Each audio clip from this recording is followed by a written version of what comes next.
Assalamualaikum warahmatullahi wabarakatuh. Perkenalkan, nama saya Wen Yudanto dari Prodi Pendidikan Sejarah dengan NIM 2005114436. Pada video kali ini saya akan menjawab pertanyaan dari soal UAS yang diberikan pada mata kuliah Sejarah Selatan.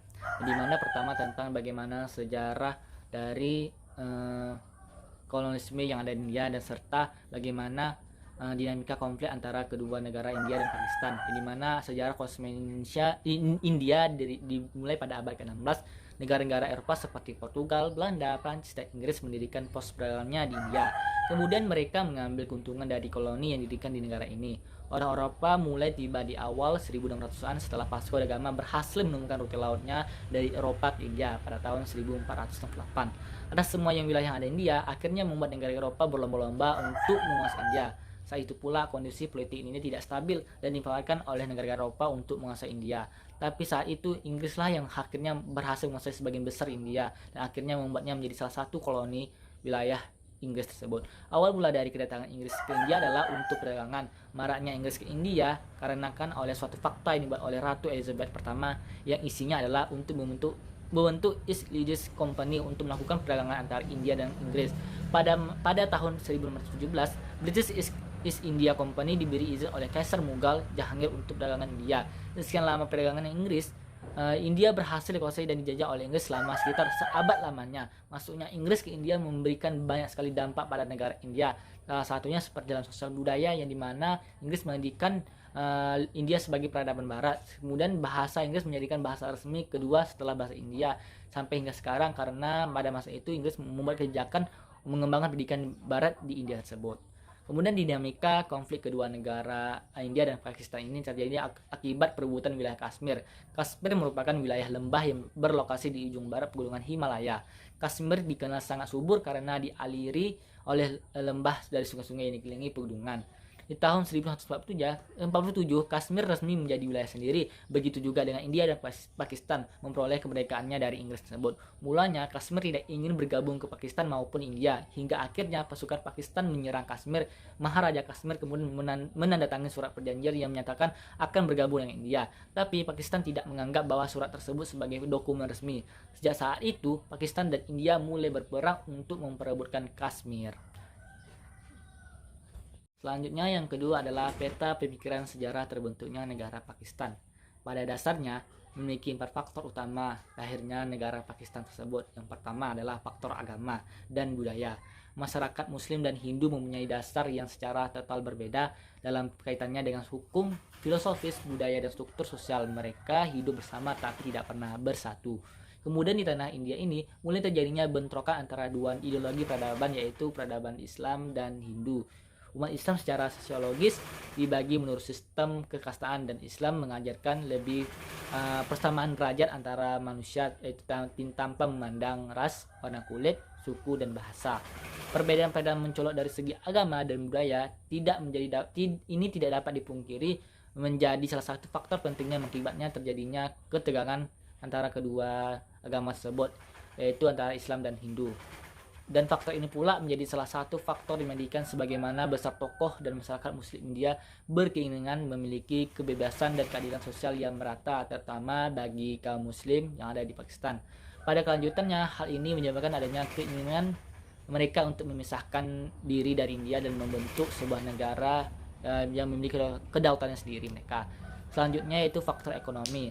Selain faktor agama dan budaya yang menjadi faktor terbentuknya negara, Pakistan potret kehidupan perekonomian yang mencolok antara umat Islam dan Hindu demikian kental sehingga menimbulkan kecemburuan sosial bagi umat Islam. Pada masa pemerintahan Islam berkuasa di India, orang-orang Hindu diberi tempat yang layak dalam kemiliteran, administrasi, dan pengumpulan pendapatan negara. Akan tetapi setelah jatuhnya Mughal di tangan oleh Inggris, sehingga orang-orang Muslim menjadi target orang Inggris dan Hindu. Orang-orang Hindu diberikan tempat yang bagus di kantor-kantor pemerintahan, sedangkan Islam tidak diberikan pekerjaan. Pada tahun 1935, bahasa Inggris diumumkan sebagai bahasa resmi daripada bahasa Persia. Disebabkan hal ini, sejumlah besar para pegawai kantor orang Muslim menjadi kehilangan pekerjaannya. Kemudian undang-undang Islam juga digantikan dengan undang-undang yang dibuat oleh Inggris. Adapun dampak dari itu, para pegawai yang bekerja di instansi-instansi hukum menjadi kehilangan pekerjaannya. Ekspansi yang dilakukan oleh Inggris ini telah benar-benar menghancurkan perekonomian umat Islam. Sejak tahun 1857, perekonomian Islam benar-benar hancur. Kondisi menjadi terbalik di mana orang-orang Hindu menjadi tuan-tuan tanah sedangkan orang Islam menjadi buruh, tidak memiliki status ekonomi yang jelas. Selanjutnya adalah faktor pendidikan, yang dimana sebelum pendidikan Inggris, umat Islam terlebih dulu mempunyai sistem pendidikan sendiri. Namun setelah pendudukan Inggris, umat Islam dilarang untuk memasuki jenjang pendidikan yang lebih tinggi. Di sekolah-sekolah, pelajar Hindu dan Muslim tidak bisa bergaul bersama karena orang Hindu memandang orang Islam sebagai orang yang rendah. Kaum Muslim tidak diberikan kesempatan untuk memilih pendidikan yang lebih profesional. Pergantian sistem pendidikan Islam dan bahasa Persia dan sistem dan bahasa Inggris menghambat kemajuan kebudayaan dan pendidikan umat Islam, dikarenakan pendidikan yang diberlakukan oleh sistem pendidikan Inggris.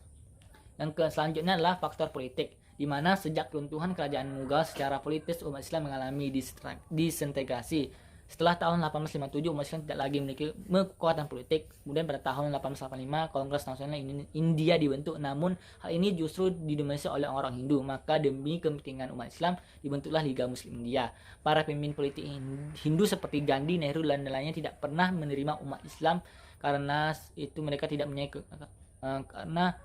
karena itulah mereka tidak mempunyai kekuatan politik. Pada tahun 1928, Nehru menolak pengakuan umat Islam sebagai sebuah bangsa. Akhirnya mereka membiarkan umat Islam memiliki keberadaan mereka untuk membentuk sebuah negara sendiri. Puncak dari kesempatan politis umat Islam akhirnya membawa kepada jalan proses menuju kemerdekaan pada tanggal 14 Agustus 1947. Keempat faktor tersebut merupakan sebab terbentuknya negara Pakistan. Selanjutnya adalah pemikiran Muhammad Iqbal, di mana pemikiran dan aktivitas Iqbal ini mewujudkan negara Islam yang ditujukan di mana ketika Muhammad Iqbal itu terpilih menjadi presiden Liga Muslim 1930, ia memandang bahwa tidaklah mungkin umat Islam dapat bersatu dengan penuh persaudaraan dengan warga India yang memiliki keyakinan berbeda. Oleh karenanya ia berpikir bahwa kaum muslimin yang harus membentuk negara sendiri. Ide ini ia lontarkan ke berbagai pihak melalui Liga Muslim, mendapatkan dukungan kuat dari seorang politikus Muslim yang sangat berpengaruh, yaitu seperti Muhammad Ali Jinnah, yang mengakui bahwa gagasan negara Pakistan adalah negara Iqbal. Bahkan didukung pula oleh mayoritas Hindu yang saat itu sedang dalam posisi terdesak saat menghadapi front melawan Inggris.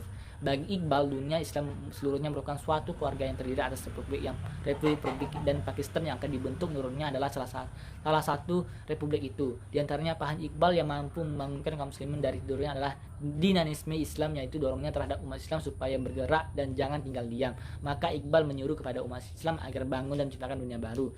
Dengan gerakannya membangkitkan pribadi kepercayaan diri inilah Iqbal dapat mendobrak semangat rakyatnya untuk bangkit dari keterpurukan yang dialami mereka. Ia kembali dengan semangat sebagaimana telah dapat dirasakan oleh kejayaan yang dimana pada masa umat Islam berjaya pada India. Akhirnya dari konsep yang diberikan oleh Muhammad Iqbal membawa Pakistan merdeka dan ia disebut sebagai Bapak Pakistan.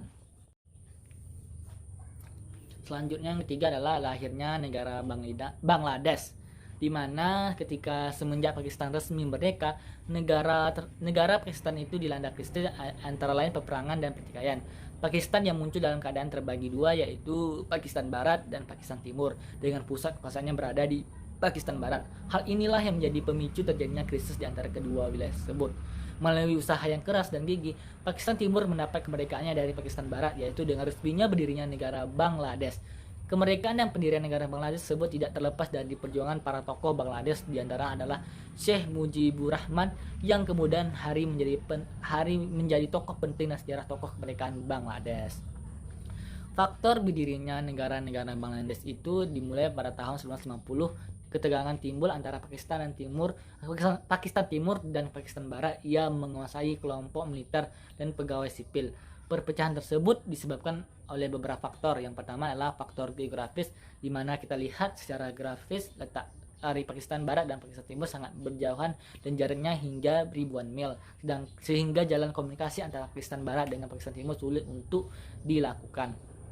Selanjutnya itu faktor politik, di mana setelah pembunuhan Perdana Menteri pertama Pakistan Liaquat Ali Khan pada tahun 1951, kekuatan politik mulai dipusatkan pada Presiden Pakistan dan kadang-kadang militer.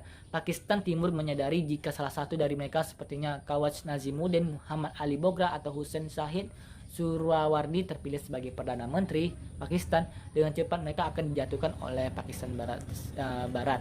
Yang ketiga adalah faktor ketidakseimbangan militer, di mana faktor penempatan militer yang tidak seimbang antara Pakistan Timur dan Pakistan Barat disebabkan hanya divisi infanteri di Pakistan Timur. Selain itu juga ketidakadilan pembagian biaya pengembangan militer untuk perang India-Pakistan 1965, yaitu sebagai pemicu pecahnya Pakistan.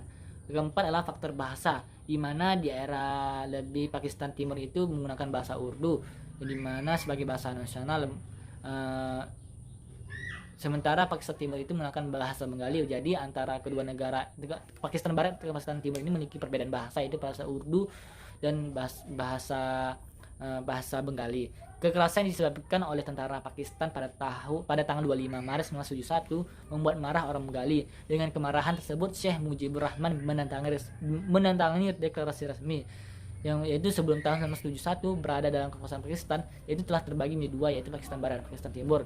Di waktu pembagiannya, aspek Pakistan menimbulkan perhatian besar sekali, dan di antara peninjau-peninjau asing berpendapat bahwa kondisi Pakistan Timurlah sangat memprihatinkan, sehingga Pakistan Timur memisahkan diri dan menjadi negara Bangladesh, walaupun mulai banyak pertumpahan darah dan perang saudara.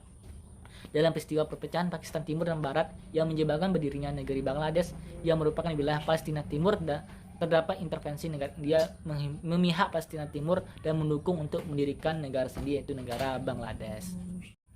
Selanjutnya yang keempat adalah bagaimana strategis bangsa Asia Selatan dengan Indonesia ketika pasca kemerdekaan sampai sekarang.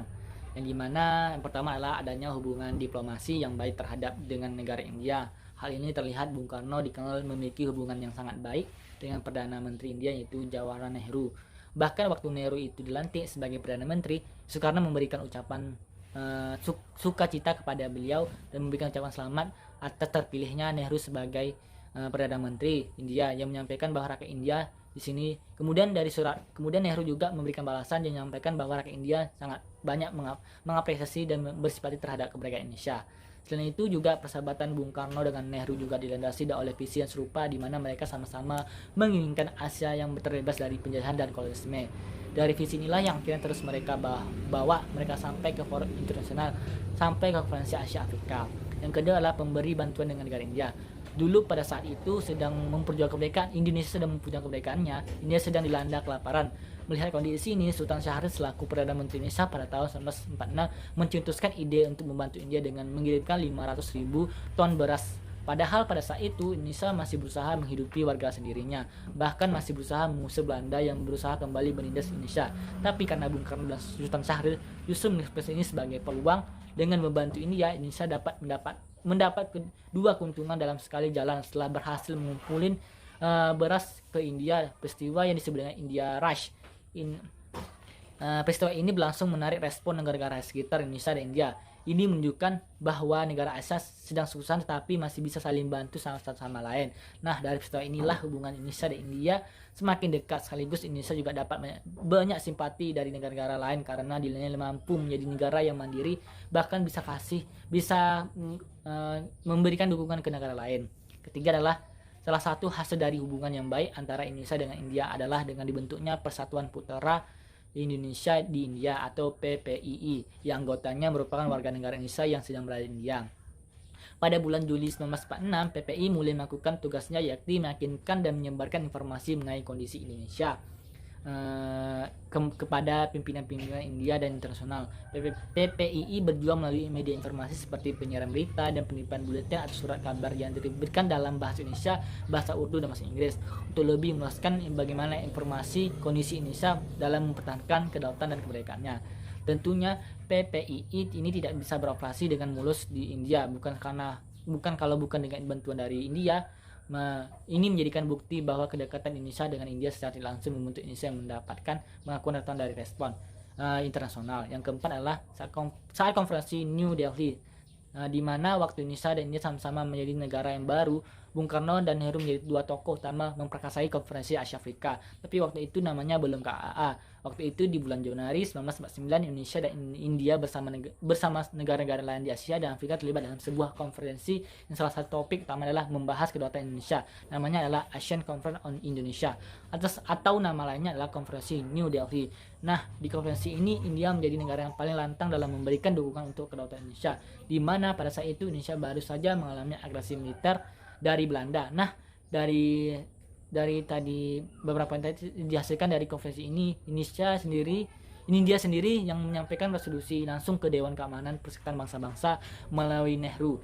Dari konferensi inilah akhirnya salah satu keinginan terbesar Indonesia pasca kemerdekaan tercapainya, yaitu diperolehnya pengakuan kedaulatan Indonesia dalam skala internasional.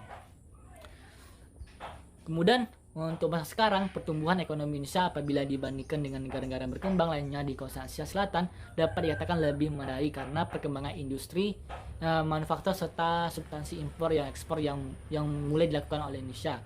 Hubungan Indonesia dengan negara di Asia Selatan pada dasarnya dapat dilihat melalui impor komoditi seperti karet, minyak hingga rempah-rempah. Selain di sektor perdagangan mulai ekspor dan impor selain dari sektor perdagangan dan yaitu di mana setelah era reformasi juga dapat dilihat di sektor budaya seperti Afghanistan yang sama-sama negara mayoritas Muslim yang pada dasarnya telah menjalin hubungan yang lama dengan Indonesia. Hubungan Indonesia dengan Afghanistan berfokus pada pembangunan perdamaian dan rekonsiliasi serta peningkatan kapasitas pelayanan masyarakat.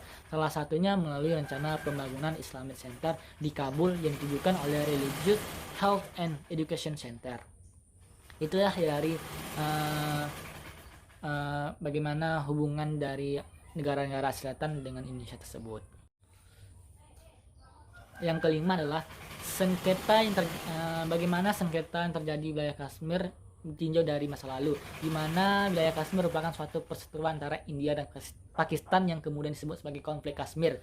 Latar belakang dari konflik tersebut di mana ketika pada tanggal 15 Oktober 1947 diberikannya kemerdekaan terhadap India dan Pakistan oleh kerajaan Inggris.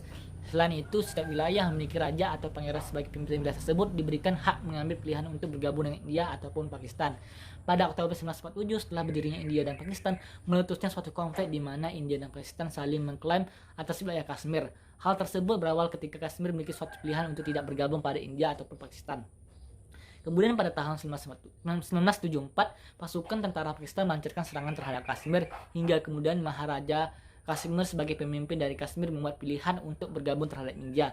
Meskipun apabila lihat dari mayoritas penduduknya adalah penduduk Muslim, kemudian pihak Pakistan bertindak untuk membujuk Kashmir agar bergabung dengan Pakistan. Hingga hal tersebut membuat pihak Kashmir timbul rasa terancam lalu meminta suatu bantuan kepada India untuk mengirimkan ke militernya, dan pihak Kashmir mula menentangi suatu perjanjian akses serta penyerahan wilayah kepada India pada 2 Oktober 1947. Maka pada saat itulah konflik yang berkecamuk antara India dan Pakistan atas Kashmir terus mengalir hingga 2 tahun. Konflik Kashmir sejak 1947 tersebut berujung pada upaya akhirnya dan damai dari keadaan konflik antara India dan Kashmir terhadap Kashmir. Dengan demikian lahirlah perjanjian pada 1 Januari yang disebut dengan Perjanjian Tashkent 1966, di mana pihak India oleh Perdana Menteri Lah Bahadur Shastri sedangkan Pakistan oleh Presiden Muhammad Ayub Khan saling bersepakat atas perjanjian Tashkent tersebut.